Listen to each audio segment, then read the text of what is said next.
各位网友大家好，欢迎来到爆米说。这期话题我们说的是北约峰会，西方7国峰会同时把中国当作挑战，看来呀，正面击溃西方种族主义势在必行。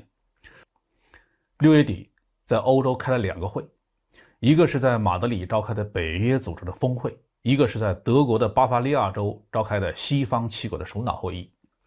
这2个组织架构不同，但核心成员国基本重合，都是美国、英国、法国、德国、意大利这些国家，当然也有些差异。西方7国中的加拿大和日本不是北约的成员国，但他们都是美国的铁杆，所以这2个组织开会主题和思路都差不了太多，那就是代表西方利益来干预全球。2个峰会谈了不少的国际大事儿，但都没有离开中国，都把中国形容成挑战。中国的老百姓可能很难理解，满口自由平等博爱的西方人为什么独独对中国的崛起有如此深重的怨念。中国建设现代化的军队是为了保卫自己的国家安全，是为了自己不再受人欺负，没有打算威胁其他国家，更没有兴趣远征欧洲或美洲。近代以来呢，确实有不少关于中国军队打进欧洲的文艺作品，包括19世纪末20世纪初盛嚣尘上的黄祸论，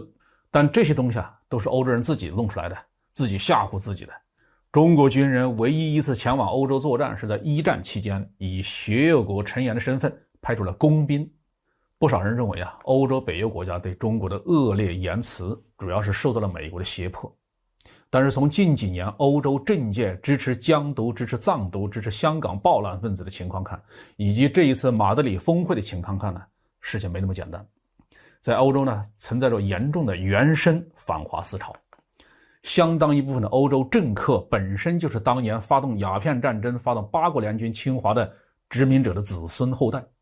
他们的种族主义思想已经是病入膏肓，无药可治。白人至上的种族主义思想是伴随着大航海与殖民时代膨胀起来的。到了今天呢，因为世界上绝大多数发展中国家在科技、经济、金融和军事上依然比较弱小，依然无法摆脱西方国家的操纵或剥削，所以白人种族主义者仍然有不小的心理优势。但是呢，这种心理优势在崛起的中国面前现在是荡然无存。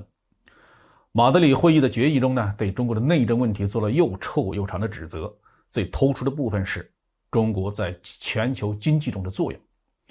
北约把中国的经济成功解释为政府干预和指令性经济的结果，这背后所隐藏的是一种深深的无奈，他们无法接受一个黄种人为主体的国家能够独立自主地取得前面的成功。说到黄种人，日本也是西方7国的成员，韩国总统尹锡悦同样也受邀参与了马德里峰会，但是无论是岸田文雄还是尹锡悦，在白人种族主义者面前都没有被放在眼里。日本是7国集团里面仅次于美国的第2经济强国，但是合影的时候，岸田文雄却只排在最边缘。尹锡悦在发布的合影照上眼睛是闭着的，北约的宣传官员们甚至都懒得费心给他选一张体面的照片。中国不是韩国，也不是日本，北约没有任何手段来阻止中国的经济发展，高技术的禁运、美元霸权都不起作用。至于重演8国联军的内幕的话，考虑到中国在常规军力和战略核威慑方面的实力，也只能是在梦里回味一下了。北约的马德里峰会提出的抗中思路是什么呢？会议的决议中是这样写的：要促进多元化，提高抵御经济胁迫的能力，并减少战略依赖。翻译成直白的语言就是要把供应链移出中国。目前呢，西方在技术、品牌、市场这些方面还拥有一定的优势，特别是拥有技术上的优势。只要把供应链从中国搬到其他第3世界国家里面去，可能白种人呢还能够至上一阵子。如何彻底击溃西方种族主义者？军事上与中国直接对抗他们已经是想都不要想了。经济上我们已经让他们无可奈何。文化上呢，他们对华夏文明的博大精深根本就看不懂。西方最后的傲慢可能就盘踞在现代科学技术领域。